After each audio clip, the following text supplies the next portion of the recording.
அரசியல் புரட்சியாளர் செந்தமிழன் சீமான் அவர்கள் இப்போ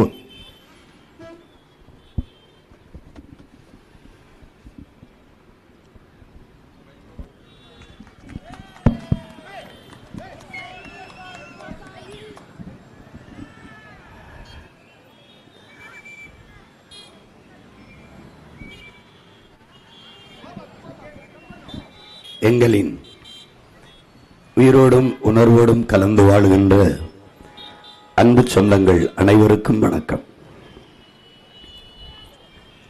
நாம் புதிய ஒன்றை தொடங்க முயல்கிறோம். அதை புதுச்சேரி மண்ணிலிருந்து தொடங்குவோம். இதுவரை நம் நாட்டில் இருந்த அரசியல் கோட்பாடுகள்,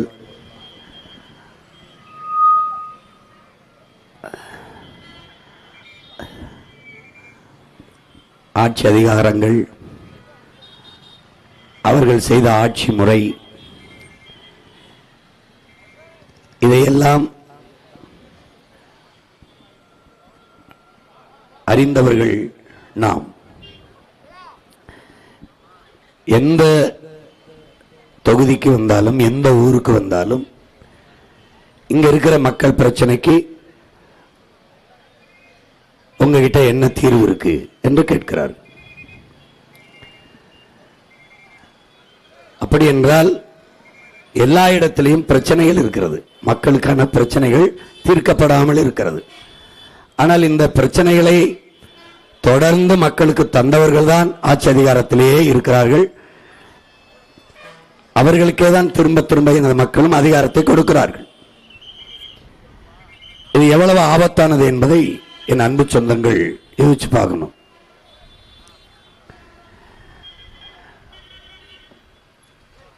திரும்ப திரும்ப அவர்களே ஆட்சிக்கு வரார்கள். திரும்ப திரும்ப மக்களுக்கான பிரச்சனைகள் கூடிக்கொண்டே போகிறது என்றால் பிரச்சனையை பிரசவிப்பவர்களே இந்த ஆட்சியாளர்கள் தான்.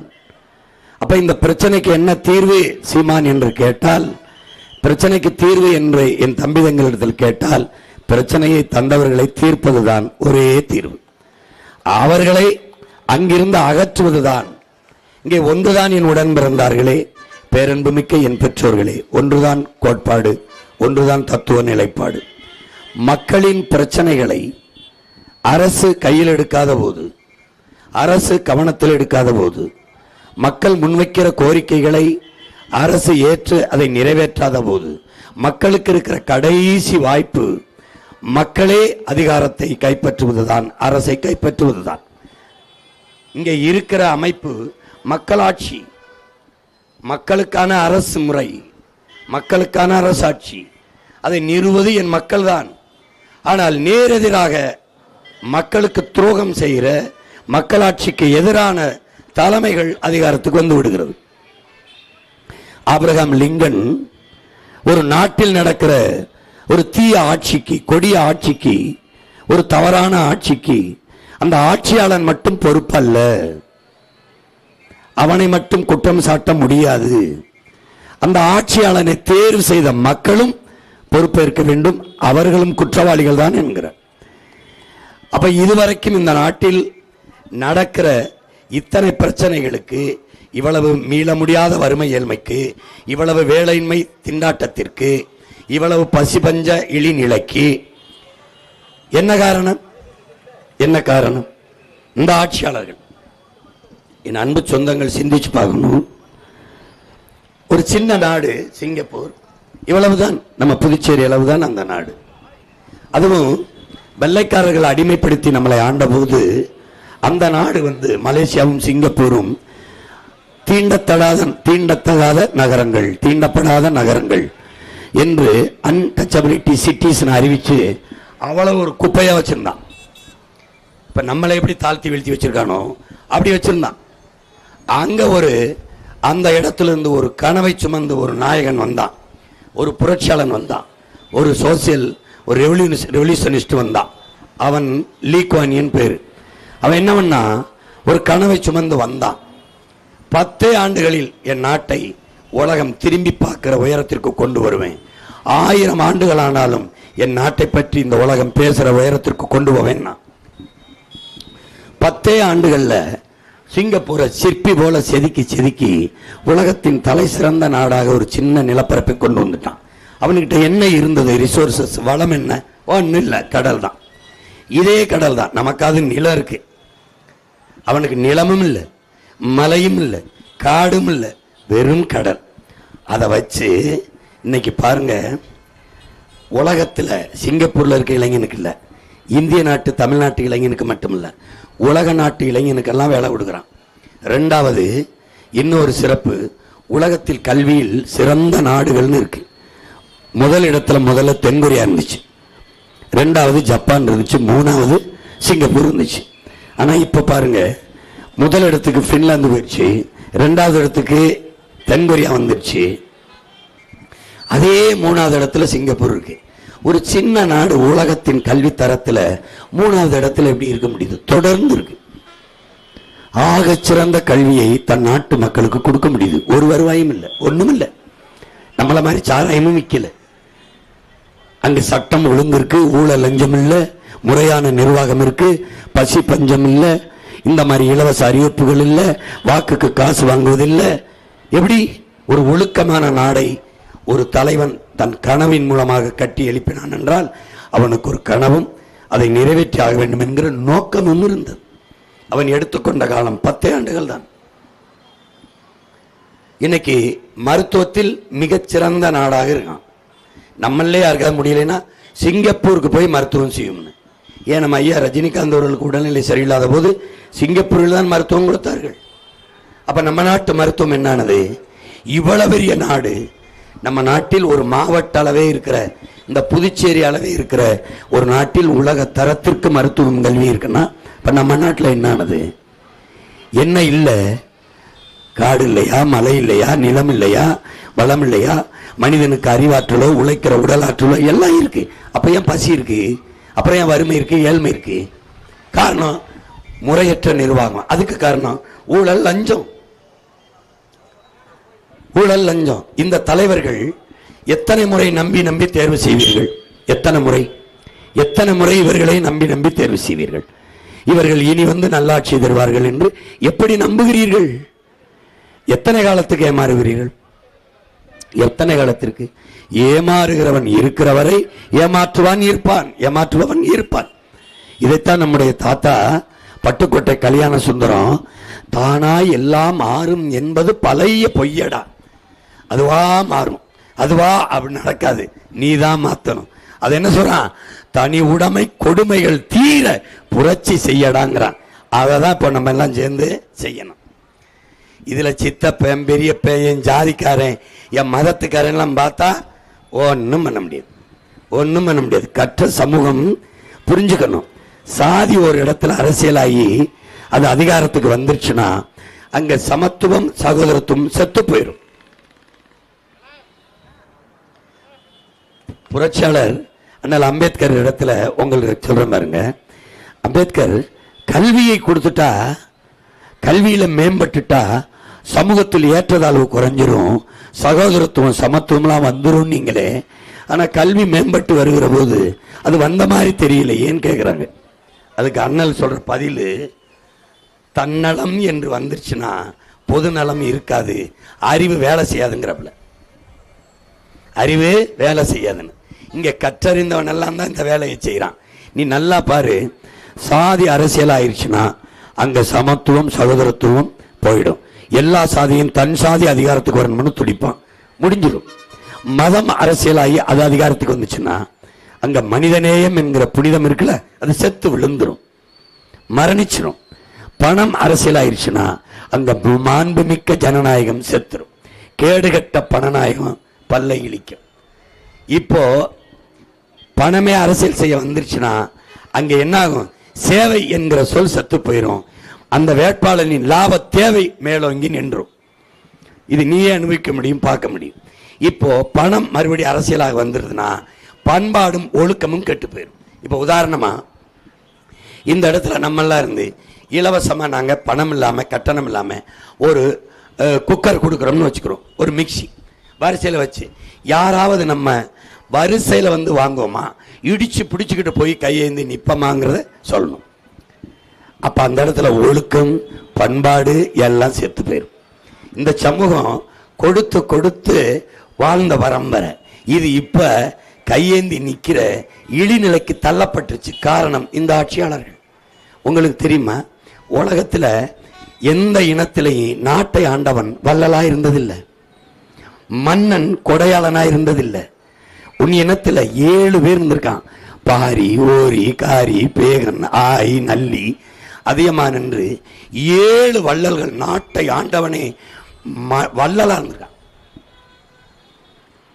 அந்த வள்ளல் பரம்பரையில் வந்தவன் நீ, வாரி வாரி கொடுத்த பரம்பரையில் வந்தவன் நீ. இன்னைக்கு என்ன கிடைக்கும்?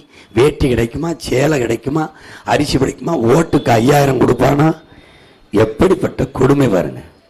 மக்களாட்சியை ஏற்றுக்கொண்ட ஒரு நாட்டில் மக்களுக்கு இருக்கிற கடைசி மதிப்புமிக்க உரிமை வாக்குதான். வலிமை மிக்க ஆயுதம் அதுதான், வலிமையான கருவி அதுதான். அது ஒன்று வைத்துத்தான் மக்கள் தங்களை தற்காத்துக் கொள்ள முடியும். அதை வைத்துத்தான் தங்களுக்கான அரசை அதிகாரத்தை அமைக்க முடியும். ஆனால் என்னை பெற்றோர்களே, என் உடன் பிறந்தார்களே, உங்களிடத்தில் நான் உரிமையோடும் உறவோடும் ஒன்று கேட்க விரும்புகிறேன். இந்த மதிப்புமிக்க உரிமையை வச்சு நீங்கள் சாதித்தது என்ன? படிக்க போகும்போது எங்களுக்கு நல்ல உடை வாங்கி தந்தீர்கள், மிதிவண்டி வாங்கி தந்தீர்கள், உணவு தந்தீர்கள், எல்லாம் தந்தீர்கள். ஆனால் எங்கள் எதிர்காலத்தை தீர்மானிக்கிற ஒரு தலைவனை, சரியான தலைவனை தேர்வு தந்தீர்களா, தேர்வு செய்து தந்தீர்களா? உங்களுக்கு இருந்த மதிப்புமிக்க வாக்குரிமை வைத்து இல்லை, இல்லை. என்னையை நான் ஒரு தொகுதியில் நிறுத்துறதுக்கு ஒரு தங்கச்சியை வேட்பாளராக கேட்டேன். அது மதுரை காமராஜர் பல்கலைக்கழகத்தில் வேலை செய்து. அவங்க அந்த பெண்ணுக்கு ரொம்ப விருப்பம், நான் அண்ணன் கட்சியில் போய் போட்டிடுறேன்னு சொல்லுது. அதுக்கு சமூக ஆர்வம், ஏதாவது சேவை செய்யணும்னு. அவங்க அப்பா, அத்தாடி பிள்ளையை கட்டி கொடுக்கணும், அது போய் நல்லபடியாக வாழணும்ல, அதுக்கு இந்த போட்டிட்டா ஏதாவது இந்த மாப்பிள்ளை இவ்வளோ கிடைக்கிறது கஷ்டம். நான் கேட்டேன், பிள்ளைக்கு எப்படி கட்டி கொடுத்து நல்லபடியாக வாழ வைப்பானே, எப்படி வாழ வைப்பான்னு கேட்டேன். சீதனம் கொடுத்து விடுவேன், நிறைய நகை கொடுத்து விடுவேன், சரி நல்ல மாப்பிள்ளை பார்த்து கட்டி வச்சிருவேன். நாட்டை ஆளுறவன் அயோக்கிய பயலா இருந்தா என்னன்னு போய் வாழும்னு கேட்டேன். என்னன்னு போய் வாழும்? என்ன வாழும்? நீ உன் பிள்ளைக்கு கல்வியை கொடுத்துட்ட, படிப்பை கொடுத்துட்ட, வேலை யார் கொடுப்பா? அரசு. அவன் யாரு? ஆட்சியாளன். வேலை கொடுக்கிற ஆட்சியாளன் நீ தேர்வு பண்ணிருக்கியா? இல்ல, இல்லையே. நல்ல கல்வி கொடுக்க முடியல, நல்ல மருத்துவம் கொடுக்க முடியல, நல்ல குடிநீரை கொடுக்க முடியல. என்ன, எதுக்கு இந்த அரசை நிறுவுற? அப்ப எதுக்கு நிறுவுற? எதுக்கு நிறுவுகிறீர்கள்? எதுக்கு இந்த அரசை உருவாக்குகிறீர்கள்? மறுபடியும் மறுபடியும். சரி, ஐயா ரங்கசாமி வச்சுக்கிறோம். இப்ப என்ன புதுசா முதலமைச்சராக போறாரு? காங்கிரஸ் ஆளும்போது, காங்கிரஸ் கட்சியில் இருக்கும்போது நம்ம ஐயா தான் முதலமைச்சர். அவர் என்ஆர் காங்கிரஸ் ஆரம்பிக்கும் போதும் ஐயா தான் முதலமைச்சர். இப்பவும் எதிர் கோட்பாடு கொண்டது காங்கிரசும் பாரதிய ஜனதாவும். அந்த காங்கிரசிலிருந்து பிரிந்து வந்து காமராஜரின் தொண்டன் வாரிசு என்று சொல்லிக்கொண்டு திருப்பி பிஜேபியோட கூட்டணி. ஏன் கூட்டணி? கூட்டணி வைத்து இந்த மண்ணுக்கு செய்த ஒரு நன்மை, ஒரே ஒரு நன்மை, இதை வளர்த்தேன். கோவா மாதிரி, கோவா ஒரு சின்ன மாநில பகுதி தான், இது மாதிரி யூனியன் பிரதேசம் தான். அதை ஏதாவது நீங்க ஒரு பெரிய சுற்றுலா தலமாக்கி அவன் செழிப்பா இருக்கான், அப்படிதான் மாத்துனீங்களா? இதே மாதிரி கடற்கரை நகரம் தான் அது. இதே மாதிரி அதுபோல இதை கொண்டு வர முடியாதா? ஏன் கொண்டு வர முடியல? இங்க கடல் இருக்கு, எல்லாம் இருக்கு, ஏன் கொண்டு வர முடியல? நோக்கம் இல்லை. நீங்க டெல்லி நம்மள மாதிரி ஒரு ஒன்றிய பிரதேசம் தான், யூனியன் பிரதேசம் தான் டெல்லியும். நம்மள மாதிரி மாநில உரிமை அவனுக்கு இல்லை. அரவிந்த் கெஜ்ரிவால்னு ஒருத்தன் வந்தான். அவன் 5 ஆண்டுகள்ல இந்தியாவில் எந்த மாநிலத்திலும் இல்லாத கல்வித்தரத்தை உயர்த்திட்டான். நான் போட்டு காட்டியிருக்கேன், என்னுடைய வலைவலியில் இருக்கு. நீங்க வேணா பாருங்க, டெல்லி அப்படின்னு போடுங்க, கல்வின்னு போடுங்க. எப்படி பார்த்தீங்கன்னா, இந்தியாவில் எந்த மாநிலத்திலும் இல்லாத கல்வித்தரத்தை 5 ஆண்டுகளில் தூக்கி தள்ளிட்டான். அவன் படித்தான், அதுக்கு முன்னுரிமை கொடுத்து கட்டட அமைப்பு, கற்பித்தல் முறை, அங்கேயே நீச்சல் குளம், அங்கேயே விளையாட்டு தளம், சிறப்பாக கொடுத்து கல்வியில் தூக்கி தள்ளிட்டான். ஒரு சின்ன மாநில உரிமை கூட இல்லாத ஒரு நிலப்பரப்பை அவனால கொடுக்க முடியல. ஏன் இத்தனை ஆண்டுகள் ஆண்டு நம்ம மண்ணில் தர முடியல? ஏன்? அவனுக்கு நோக்கம் இருக்கு, அவனுக்கு நோக்கம் இருக்கு. அதை என் அன்பு சொந்தங்கள் இந்த தேர்தலை எப்போதும் போல காசு கொடுக்குறாங்க. ஐயா ரங்கசாமி விட்டா யாரு, அந்த பாரதிய ஜனதா விட்டா யாரு, காங்கிரஸ் விட்டாரு. சரி, காங்கிரஸ் எதுக்கு? காங்கிரஸ் எதுக்கு? இல்ல பாரதிய ஜனதா எதுக்கு? எதுக்கு பாரதிய ஜனதா சொல்லுங்க?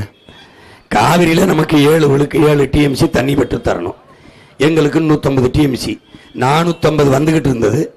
அதை நாசமாக்குனது காங்கிரஸ், பெற்றுத்தராம கைவிட்டது திமுக. இப்ப அந்த 2 கட்சியும் சேர்ந்துதான் கூட்டணி போட்டு இந்த மண்ணில் கும்மி அடிக்குது. இப்ப இதை பாருங்க, ஒரு சொட்டு தண்ணீர் தர முடியாத தமிழர்களுக்கு என்று ஒரு கர்நாடகாவில் ஒரு சாதாரண மகன் தெருவில் நின்று கத்துனா பரவாயில்ல. அந்த நாட்டை ஆளுகிற பொறுப்புமிக்க முதலமைச்சர் சீதாராமையாவும் துணை முதலமைச்சர் சிவகுமாரும் சொல்றாங்க, ஒரு சொட்டு தண்ணீர் தமிழர்களுக்கு கொடுக்க முடியாது என்று. அப்படின்னா இப்படி நம்ம மானங்கட்டு போயிட்டோம். அவன் வளம் அவனுக்கு, அவன் தர முடியாதுங்கிறான். அப்ப நம்மளால நம்மளுடைய நெய்வேலி பழுப்பு நிலக்கிற மின்சாரத்தை எவனுக்கும் திறக்க முடியாது.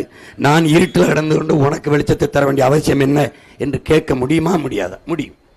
அப்ப நம்ம மாண்பு மிக்கவர்களாக, ஜனநாயகவாதிகளாக, நாட்டின் தேசப்பற்று கொண்டவர்களாக, இறையாண்மை மிக்கவர்களாக நம்ம இருக்கணும். அவன் இருக்க மாட்டான். அது எப்படி? அப்ப அந்த இடத்துல தன்மானமிக்க தமிழ் மக்கள் செய்ய வேண்டிய முடிவு, ஒரு சொட்டு தண்ணி எனக்கு தரமாட்டேன், அப்ப ஒரு ஓட்டு உனக்கு இல்லை என்ற முடிமையை மான தமிழச்சி மாறல பால் குடிச்ச ஒவ்வொரு மகனும் எடுக்கணும். இல்லைன்னா என்ன ஆயிரும்? இது மானங்கட்ட கூட்டம். அவனை சுட்டு போட்டாலும் வேண்டாம், கச்சத்தீவை எடுத்து கொடுத்தாலும் கேட்க வேண்டாம், அவன் இனத்தை லட்சக்கணக்காக கொன்னாலும் போடுவான் ஓட்டு. அவனுக்கு அதை பத்தி கவலை இல்லை என்று நினைச்சுதான் அவன் திருப்பி இங்க நிற்கிறான். சரி, காங்கிரஸ் நிலைப்பாடு அது. பிஜேபி நிலைப்பாடு என்ன? பிஜேபி என்ன சொல்லுது? அதை ஆண்ட போது நமக்கு தண்ணியை தந்துச்சா? இல்ல பிஜேபி இந்த நிலத்திலிருந்து தமிழர்களுக்கு உரிய காவிரி நதி நீரை பெற்று தருவோம்னு பேசுமா? இல்ல புதுச்சேரிக்கு தனி மாநில உரிமையை பெற்றுக் கொடுப்போம் பேசுமா? அப்புறம் இதுல நீங்க நுட்பமா கவனிக்கணும். நம்ம மாகே ஏனம் வேணாம்ங்கிறோம், மாநில உரிமை வேணுங்கிறோம். இதுல நல்லா கவனிங்க. மாகேல வாழ்கிற மக்கள், இது பிரெஞ்சு காலனி ஆதிக்கத்தில், பிரெஞ்சு கட்டுப்பாட்டில் நம்ம வாழ்ந்ததுனால அங்க மாகேல நிறைய கிறிஸ்தவ மக்கள் இருந்ததுனால அவன் இதுல சேர்த்து விட்டான். அங்க ஏனத்துல இதை சேர்த்து விட்டான். இப்போ விடுதலை பெற்று 80 ஆண்டுகள் ஆயிடுச்சு. பிரெஞ்சு ஆதிக்கம் முடிஞ்சு போச்சு. இப்போ நம்ம என்ன பண்ணணும்? இன்னைக்கு எது தேவையோ முடிவு பண்ணணும். மாகேல வாழ்கிற மக்கள் எங்களை கேரளாவோட இணையுங்கள் என்று, புதுச்சேரியில் இருக்க மாட்டோம் என்று போராடுகிறார்கள். ஒவ்வொன்றுக்கும் நாங்கள் அவ்வளவு தூரம் போக வேண்டியது இருக்குது என்று. ஏனத்தில் வாழ்கிற மக்கள் எங்களை ஆந்திராவோடு இணையுங்கள் என்று போராடுகிறார்கள். நாம் அவர்களை விட்டுவிட்டு எங்களுக்கு மாநில உரிமை கொடுங்கள் என்று போராடுகிறோம். இப்போ மக்களினுடைய எந்த கோரிக்கையும் மதிப்பளிக்காத இவர்களுக்கு நாம் ஏன் வாக்களிக்க வேண்டும் என்று என் இன சொந்தங்கள் சிந்திக்கணும். இந்த ஒரு இடம் தான் நமக்கு இருக்கு. இந்த ஒரு வார காலம் இருக்கு, இந்த 10 நாள் தான். அப்பத்தான் நம்மளை பார்ப்பான், நம்மளை கும்பிடுவான், நம்மளை எல்லாம் பார்ப்பான். புரியுதா உங்களுக்கு? புரியுதா உங்களுக்கு? இங்க பாருங்க, ஒரு பாடல் இருக்கு. அடுத்த வேலை சோத்துக்கில்லே அடகு வைக்க வேண்டம் இல்லே, யாரால இந்த நிலை சொடலமாடா, நம்ம கெடுத்தது சாமி இல்ல, பாடுபட்ட பூமி இல்ல, கெடுகட்ட சுரண்டல் முறையே தெரியுமாடா தம்பி, கெடுகட்ட சுரண்டல் முறையே தெரியுமாடா.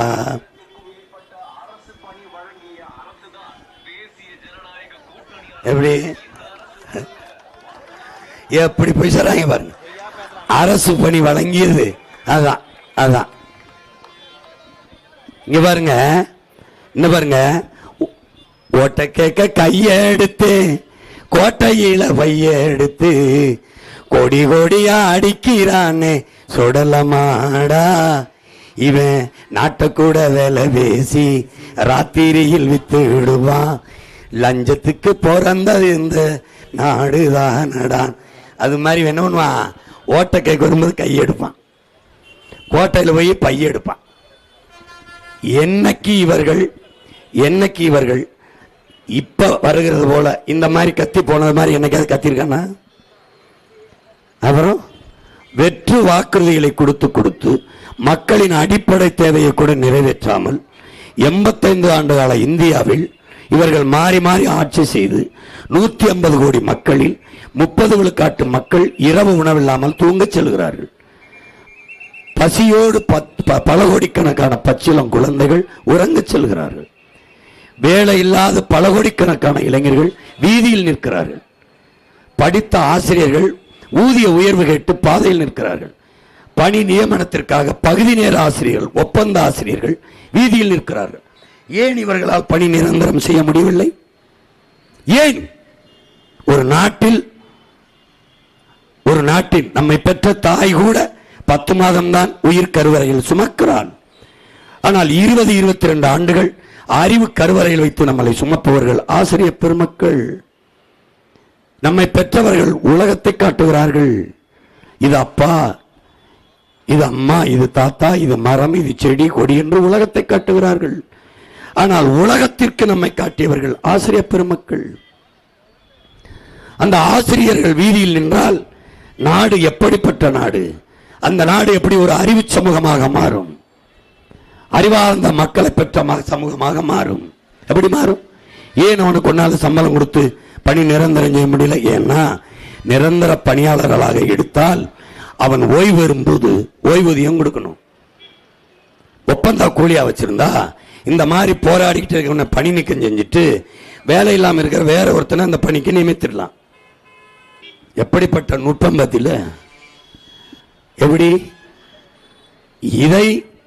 இதை கற்றறிந்த பிள்ளைகள், கற்றவர்கள் தான் மற்றவர்களுக்கு வழிகாட்ட வேண்டும். கற்றவை பற்றவை தீயவை தீயவை, இதுதான் நம்ம ஏற்க வேண்டிய கோட்பாடு. அண்ணல் அம்பேத்கர் என்ன சொல்றாரு? கற்பி, முதல்ல சொல்றது கற்பி, எஜுகேட், கற்பி, புரட்சி செய், கற்பி புரட்சி செய், பிறகு ஒன்று சேருங்கிறார்.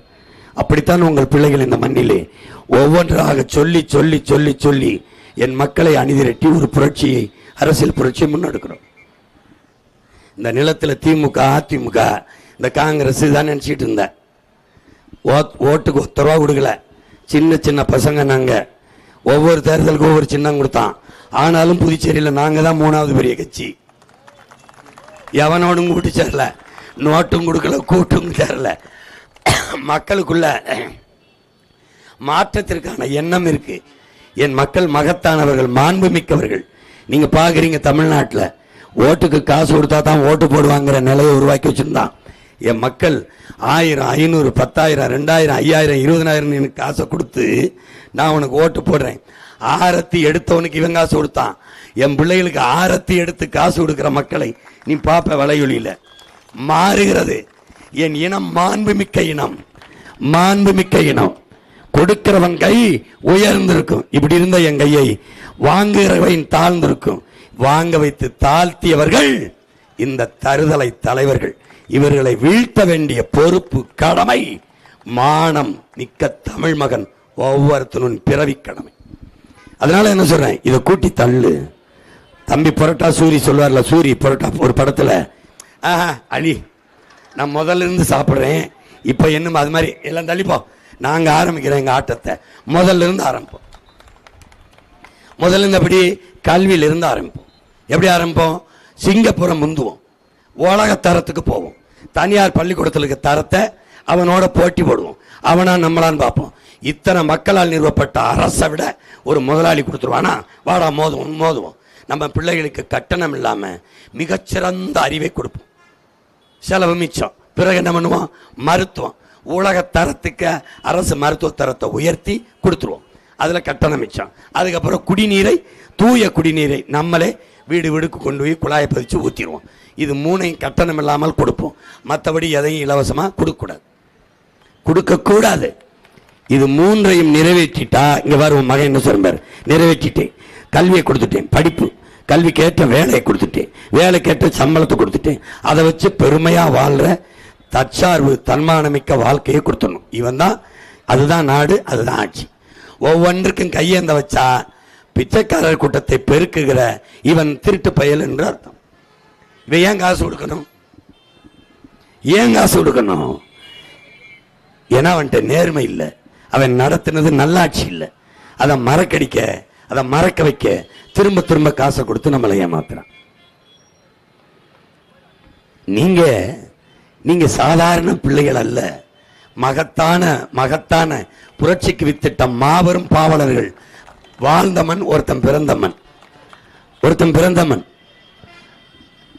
தமிழன் பெருமைக்குரியவங்கிறான். யாரு? நம்முடைய தாத்தன், இந்த மண்ணின் மகன் பாவேந்தன் பாரதிதாசன். தமிழன் பெருமைக்குரியவன். காரணம், தமிழ் பெருங்குடியில் பிறந்ததனாலேயே தமிழன் பெருமைக்குரியவன்கிறான். கேட்கிறான், வலியூர் சிலர் எளியோர் தமை வதைகை புரிகுவதா, மகராசர்கள் உலகாளுதல் நிலையாமீனும் நினைவா, உலகால உனதுதாய் மிகு உயிர்வாதை அடைகிறாள் உதவாது உனி ஒரு தாமதம் உடனே வெளி தமிழா. பண்டை பெரும்புகள் கொண்டோமா இல்லையா, பாருக்கு வீரத்தை சொன்னோமா இல்லையா, எண்டிசை வாய்மையால் ஆண்டோமா இல்லையா, எங்களுக்கு இங்குச்ச நரிகளால் தொல்லையாங்கிறான். எந்த நரி? இந்த காங்கிரஸ் ஒரு நரி, இந்த பிஜேபி ஒரு நரி. ஐயா, அது வரி வரின்னு நம்ம சொரின்னு சொரிக்கிறோம். இவங்கள எதுக்கு காங்கிரஸ் பிஜேபி எதுக்கு வச்சுக்கிற? நீங்க எதுக்கு அதை நத்திக்கிட்டு இருக்கணும்? எதுக்கு சொல்லு.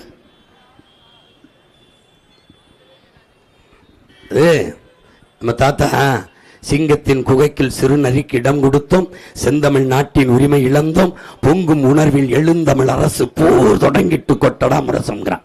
இந்த சிறுநரியெல்லாம் யாரு? இந்த காங்கிரஸ் பிஜேபி இந்த வருதுகள்ல அந்தல சிந்தல திமுக அதிமுக, இந்த திராவிட நெறி, இந்த இந்திய நெறி, இந்த நெறிகள் தான். இவங்களை விரட்டணும். சரி, இதில் இருக்கிற சின்னத்துல எந்த சின்னம் நல்ல சின்னம் சொல். விசில் அடிக்க போறியா? தேட்டரில் அடிச்சுக்கிட்டு இருந்தா இப்ப தெருவில் அடிக்க போற, விசில் அடிக்க போற. சுழன்றும் ஏற்பின்னது உலகம், அதனால் உழந்தும் உழவே தலைன்னு என்னுடைய வேதம் சொல்லுது. வள்ளுவ பெருமான உலகத்திலே தலையாயது உழவுதான். அந்த விவசாயி வென்றான் என்று இருக்கணும், தோற்றான் என்று இருக்கக்கூடாது. சாப்பிடாம நீ ஓட்டு போட போக மாட்டீல, சாப்பிட்டு தானே போவ. அப்ப நன்றின்னு உனக்கு இருக்கணும்ல, அந்த நன்றி உணர்ச்சியோடு போ. அங்கே போய் வாக்ககத்துக்கு பாரு, அப்படி உள்ள பாரு. பார்த்துட்டு இருப்பான் கலப்பையோட. ஏன் கலப்பையோட இருக்கான்? இறைமகன் இயேசு தெரியுமா? இந்த பூமியை தன் அளப்பரிய அருளால் ரட்சிக்க வந்த இறைமகன் சிலுவையை சுமந்தார். ஏன் தெரியுமா? உலக மக்களின் பாவத்தை போக்க சிலுவையை சுமந்தாப்ல. ஓ மகன் இந்த கலப்பையை இந்த மகன் சுமக்கிறேன், என் மக்களின் பசியை போக்க இந்த மகன் கலப்பையை சுமக்கிறேன். இது சின்னம்னு வேற ஏதோ நினைச்சிடாத, நான் தான் அது. நல்லா பாரு, என்னை தான் மாதிரியா வச்சு வரைஞ்சு அனுப்புனாங்க. அவனுக்கு நான் தான் தெரியாம கொடுத்துட்டான். உண்மையிலே நான் தான். நாங்க 10 சின்ன வரைஞ்சு கொடுத்தோம், அவன் இது போனா போதுன்னு வரைஞ்சு கொடுத்தான். அதையெல்லாம் விட்டு இதை கொடுத்துட்டான். இந்த சின்னத்தை பாரு, பெட்டியில இருக்கும். ஏன்னா இப்போ நம்ம ரிஜிஸ்டர் பார்ட்டி இல்ல, ரெக்கக்னைஸ்டு பார்ட்டி. இப்ப அங்கீகரிக்கப்பட்ட கட்சி. அங்கீகரிக்க வச்சது யாரு? நம்ம மக்கள் தான், நீங்க தான். 3வது இடத்துல வச்சது யாரு? இவர்கள் தான். முதல் இடத்துல வைக்க போறது யாரு? இவர்கள் தான். எல்லாம் பதறல்ல. நீ இங்க பாரு, கூட்டம் அரசியல் இல்ல, கொள்கை தான் அரசியல். என் பிள்ளைகளுக்கு ஒன்று சொல்லுவேன், இங்க பாரு, ஒரு நெல்லு ஒரு நாத்து தான் முளைக்கும், ஒரு நாற்று. ஒற்றை வைக்கோல் புரட்சின்னு ஆசானோ புக்காக்கோ, புரியுதா? ஜப்பானிய வேளாண் புரட்சியாளன் எழுதியிருக்கான், அதை நீங்க படிச்சிருப்பீங்க. நம்ம அப்பாவும் ஒற்றை நாற்று நடவு, எப்படி சொல்லுங்க? ஒற்றை நாற்று நடவு. ஒரு நாத்தை நடுவோம், இன்னொரு நாத்தை இங்க நடுவோம். இந்த ஒற்றை நாற்று எத்தனையா வரும் நினைக்கிறீங்க? வெடிச்சு வெடிச்சு வெடிச்சு வெடிச்சு வெடிச்சு 80 வரும். 80 ஒரு கதிர் 20 நெல்மணிகளை விளை வச்சதுன்னா இந்த 80ல எவ்வளவு வரும்? 1200 நெல்மணிகளுக்கு மேல வந்துடும். விளங்குதுன்னு நினைக்கிறேன். ஒற்றை நெல்மணி. இங்க இருக்கிற ஒவ்வொருத்தனும் நாம் தமிழர் கட்சி பிள்ளைகள் ஒவ்வொருத்தனும் வீரியமிக்க பதறு கிடையாது. காத்தடிக்கிறது செய்யலாம் போற பதற கிடையாது. புயலே அடித்தாலும் அங்கே கிடக்கிற நெல்மணிகள். ஒரு நெல்மணி 1600 நெல்மணியாக விளையக்கூடிய ஆற்றல் நாம் தமிழர் கட்சி தம்பி தங்கைகளுக்கு உண்டு.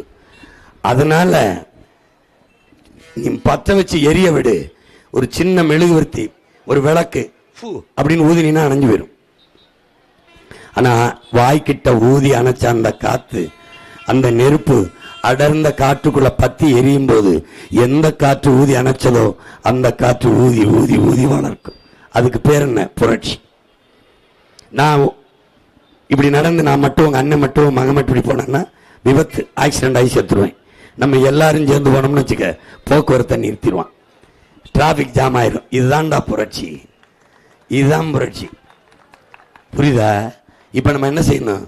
சேர்ந்து அடிக்கணும். எதை? ஊழலை, லஞ்சத்தை, கொலைய, கொள்ளைய, பசிய, பட்டினிய, வறுமைய, ஏழ்மைய, தீண்டாமைய, கொடுமைய, பாலியல் வன்கொடுமைய எல்லாத்தையும் அடிச்சு நொறுக்கி தூர வீசணும். அதுக்கு என்ன பண்ணணும்? முதல்ல இதுவரை ஆட்சியில் இருந்தவனை தூக்கி தூர வீசணும். இந்த பொதுவாக இது மாதிரி ஒரு குப்பை தொட்டியில் தூக்கி போட்டு ஏற்றி விடணும், ஏற்றி விடணும். அதுக்கு என்ன பண்ணணும்? ஓட்டை மாற்றி போடணும். எங்க போடணும்? விவசாயிக்கு போடணும். என் பங்காளி வடிவேல் சொல்ற மாதிரி உதயசூரியன் போட்டாச்சு போட்டாச்சு, ரெட்டலை போட்டாச்சு போட்டாச்சு, கையா போட்டாச்சு. இது யாரு? தாமரை போட்டாச்சு போட்டாச்சு. நீ போட்டுட்ட. ஐயா ரங்கசாமி ஆட்சியில வாழ்ந்துட்ட, வாழ்ந்துட்டில பல முறை வாழ்ந்துட்ட. எத்தனை பேர் ஆட்சியில வாழ்ந்துட்ட. அப்ப இங்க இருந்த ஆட்சியாளர்கள் ஆட்சியெல்லாம் வாழ்ந்துட்டீங்க. ஒரே ஒரு முறை உங்க பிள்ளைகள் ஆட்சியில் வாழ்ந்து பாருங்களேன். என்ன சிங்கப்பூர், என்ன கோவா, என்ன டெல்லி, அதை தாண்டி தலை சிறந்த மாநிலமா நம்ம மாநிலத்தை நம்ம கொண்டு போவோம். மாகே ஏனத்தை எடுத்துக்கிட்டு மாநில உரிமைன்னா அவன் கொடுக்கறது, நம்ம எடுத்துக்கிறோம். சட்டசபையில் தீர்மானம் போடுவோம், என் மாநிலம் தனி மாநிலமா ஆயிடுச்சு. அதான் நம்ம தாத்தன் பட்டுக்கோட்டை பாடுறான், வயிறு பசிச்சவன் வசதி படைச்சவன் தரமாட்டான், வசதி படைச்சவன் தரமாட்டான், வயிறு பசிச்சவன் விட மாட்டான். இப்ப அவன் வசதி படைச்சவன் தரமாட்டான், இப்ப நாம வயிறு பசிச்சவன் விட மாட்டோம். அவ்வளவுதானே. நம்ம பாட்டன் பாரதி, உங்களுக்கு தெரியுமில்ல, பாரதி கொடுக்கிற கைதான் உயர்ந்திருக்கும்னு சொல்ல, நம்ம பாட்டன் சொல்றேன் எடுக்கிற கையும் உயர்ந்திருக்கும்ட்டான். உனக்கு புரியுதா? இங்க ஒரு இப்படி கொடுக்கிற கைதான் உயர்ந்திருக்கும், இல்லையே எடுக்கிற கையும் உயர்ந்திருக்கும். இப்ப நீ தரல, நான் எடுத்துக்கிறேன். மயிலே மயிலேனா இறகு போடாது, பிடிங்க எடுக்கணும்னா நான் எடுத்துக்கிறேன். என்ன பண்ணிடுவேன்? என்ன பண்ணிடுவேன்? கோரிக்கை வைப்பேன், நிறைவேற்றணும் பார்ப்பேன், நிறைவேற்றல நிறைவேற்றினேன். அவ்வளவுதானே, அவ்வளவுதான். எல்லாவற்றையும் நம்மால் சாதிக்க முடியும். எப்படி? உங்கள் ஒற்றை விரலால், உங்கள் ஒற்றை விரலால். உங்களுக்கு இருக்கிற மதிப்புமிக்க வாக்கு என்கிற ஆயுதத்தை அநீதிக்கு எதிராக இதுவரை இந்த நிலத்தில் நடத்தப்பட்ட கொடிய ஆட்சி முறை, தீய ஆட்சி முறை, ஊழல் லஞ்சம் ஊறி திளைத்த இந்த வறுமை, ஏழ்மை, வேலையின்மை இவையெல்லாம் நம் மக்களுக்குள் சுமத்திய இந்த நச்ச ஆட்சி முறையை தூக்கி வீசி ஒரு நல்ல ஆட்சி, இந்த மண்ணின் மகத்தான பாவலன், நம்முடைய புரட்சி பாவலன், எங்கள் திருநாட்டில் எங்கள் நல்ல ஆட்சியே என்றான். அந்த நல்ல ஆட்சி மலர என் அன்பு சொந்தங்கள், என் அருமை உடன் பிறந்தார்கள், உங்கள் பிள்ளைகள் எங்களுக்கு விவசாய சின்னத்திலே வாக்கு செலுத்தி நீங்கள் வெற்றி அடையுங்கள். இதுவரை இந்த சின்னங்களுக்கு, உதயசூரியனுக்கு, ரெட்டலைக்கு, காங்கிரஸ், கை சின்னத்துக்கு, பாரதிய ஜனதா, தாமரைக்கு வாக்கு செலுத்தினீர்கள். அவர்கள் வென்றார்கள், நீங்கள் தோற்று போனீர்கள். முதன்முறையாக உங்களுக்கு நீங்களே வாக்கு செலுத்தி வெற்றி பெறுங்கள். உங்களின் சின்னம்தான் விவசாயி. எனவே அன்பு சொந்தங்களே, இங்கே போட்டியிடுகிற மணவெளி தொகுதியில் போட்டியிடுகிற என் 6 உயிர் இளவல் முதுகலை அறிவியல் படித்த என் தம்பி இளங்கோவன் அவர்களுக்கு நீங்கள் விவசாய சின்னத்திலே வாக்கு செலுத்தி வெற்றியடைய செய்யுங்கள்.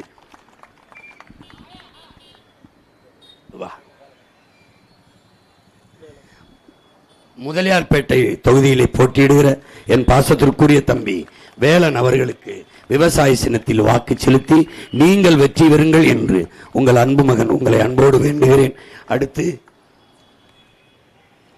அரியாங்குப்பம் தொகுதியிலே போட்டியிடுகிற என் அன்பு தம்பி தொழிற்கல்வி கட்டடக்கலை படித்த என் பாசத்திற்குரிய தம்பிக்கு சுந்தர வடிவேலுக்கு நீங்கள் விவசாய சின்னத்தில் வாக்கு செலுத்தி வெற்றி பெற செய்ய வேண்டும் என்று வேண்டுகிறேன்.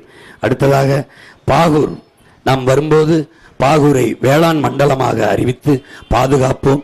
பாகூருக்கு வர வேண்டிய நதிநீரை உங்கள் மகன் காவிரியிலிருந்து பெற்று தருவேன் என்று சொல்ல ஏமாற்ற மாட்டேன். உங்கள் மகன் தண்ணீரின் தேவையில் தண்ணீரை அடைவேன். உன்னுடைய பாட்டன் அரசேந்திரன் கட்டி வைத்த வீரநாராயணம் ஏரியிற்கு வெட்டி வைத்தது 16 கிலோமீட்டர். அது ஒரு சின்ன கடல். என் ஊர் ராமேஸ்வரத்திலிருந்து இலங்கை தலைமன்னாருக்கு போனால் குறுக்கு வட்டத்தில் கடலின் நீளம் 16 கிலோமீட்டர். அப்படி என்றால் ஒரு சிறு கடலை நமக்கு நம்முடைய பாட்டன் தந்திருக்கிறான். அதை உங்கள் மகன் வந்து உன் உடன் பிறந்து வந்து தூர்வாரி அதை பராமரிப்பேன். கடலூர் அதிக மழைப்பொழிவு பெறுகிற ஒரு மாவட்டம். அங்கிருந்து நீரை தேக்கி இராதங்கச்சி பெரும் ராட்சச குழாய்கள் மூலம், பெரும் குழாய்கள் மூலம் உனக்கு கொண்டு வந்து தண்ணீரை கொடுப்பேன். நம்பு, தண்ணீரின் தேவையில் உங்கள் மகன் தண்ணீரை அடைவேன். எவன்கிட்டையும் கையேந்த மாட்டேன். நமக்கு போதுமான அளவிற்கு மழை பொழிகிறது. தமிழ்நாட்டில் 4300 டிஎம்சி, இங்கேயும் அதை தான் சேர்த்துத்தான், ஒரே நிலப்பரப்பு தான் பிரிஞ்சிருக்கு. அப்படிங்கும்போது நம்ம 1500 2000 பயன்படுத்துகிறோம். மீதி 2300 கடலுக்குள்ள போகுது. அதில் 500 டிஎம்சியை நான் சேமிச்சிட்டாலே எனக்கு போதும். அதை சேமிக்கிற வேலையை உங்கள் மகன் செய்வேன். இதே பாகூரிலே போட்டியிடுகிற என் அன்பு தங்கை நவீனா சிவராஜ் அவர்களுக்கு இளங்கலை ஆங்கிலம் படித்த என் பாசத்திற்குரிய தங்கைக்கு வேளாண்குடி மகன் விவசாய சின்னத்திலே வாக்கு செலுத்தி நீங்கள் வெற்றியடையுங்கள் என்று உங்கள் மகன் வேண்டுகிறேன். அடுத்ததாக புதுச்சேரி மாநிலம் ஏம்பலம் சட்டமன்ற தொகுதியில் போட்டியிடுகிற முதுகலை வணிகவியல் படித்த என் பாசத்திற்குரிய தம்பி மனோஜ் சுந்தர் அவர்களுக்கு நீங்கள் விவசாய சின்னத்திலே வாக்கு செலுத்தி அவரையும் வெற்றி பெற செய்யுங்கள், நீங்களும் வெற்றி பெற செய்யுங்கள். எனவே என் அன்பு சொந்தங்களே, எங்கள் அன்பு பிள்ளைகளுக்கு நீங்கள் வாக்கு செலுத்தி வெற்றி பெற செய்து நெட்டப்பாக்கம் சட்டமன்ற தொகுதியிலே முதுகலை அரசியல் அறிவியல் படித்த என் அன்பு தம்பி ஞான பிரகாசம் அவர்களுக்கு வாக்கு செலுத்தி வெற்றி பெற செய்து நீங்களும் வெல்லுங்கள். உங்களுடைய பிரச்சனைகளை மனுக்களாகவும் ஆர்ப்பாட்டம் போராட்டங்களாகவும் கவலை தோந்த முகத்தோடும் கண்ணீர் நிறைந்த வெளிகளோடும் நின்றது போதும். உங்கள் பிரச்சனைகளை கேட்க வந்த பிள்ளைகள் அல்ல, அதை தீர்க்க வந்த பிள்ளைகள். நாங்கள் நினைக்க பிறந்தவர்கள் அல்ல, நிரூபிக்க பிறந்தவர்கள். உலகத்தின் ஒப்பற்ற புரட்சியாளன் பிரபாகரன் என்ற மகத்தான தலைவனின் பிள்ளைகள் நாங்கள் சத்தியமே உருவமாக நின்ற ஒரு தலைவனின் மக்கள். எங்களுக்கு நாங்கள் செத்தாலும் நாங்கள் முன்வைத்த சத்திய கோட்பாடு சாகாது. நாங்கள் தோற்கலாம், நாங்கள் சாகலாம், சாதாரணமானவர்கள். நாங்கள் முன்வைத்த சத்தியங்கள் சாகாது. சரித்திரத்தில் அது தோற்றதாக செய்தி இல்லை. நாங்கள் சத்தியத்தின் மக்கள், உறுதியாக வெல்லுவோம். எனவே புரட்சி என்பது ஒரு தலைகீழ் மாற்றம். மாற்றம் என்பது சொல் அல்ல, செயல். மாறுவோம், மாற்றுவோம். இது மாற்றத்திற்கான எளிய மக்களின் புரட்சி. புரட்சி புரட்சி எப்போதும் வெல்லும். நம் வெற்றி அதை சொல்லும். நம் இலக்கு ஒன்றுதான், இனத்தின் விடுதலை. இனம் ஒன்றாவும் இலக்கை வென்றாவும். தமிழ் தாய் வாழ்க, தலைவர் பிரபாகரன் வாழ்க. என் அன்பு தம்பி தங்கைகள் வெல்க, நாம் தமிழர்.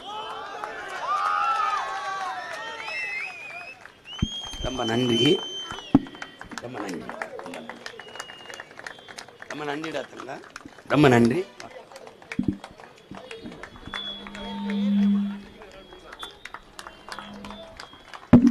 நன்றி நன்றி.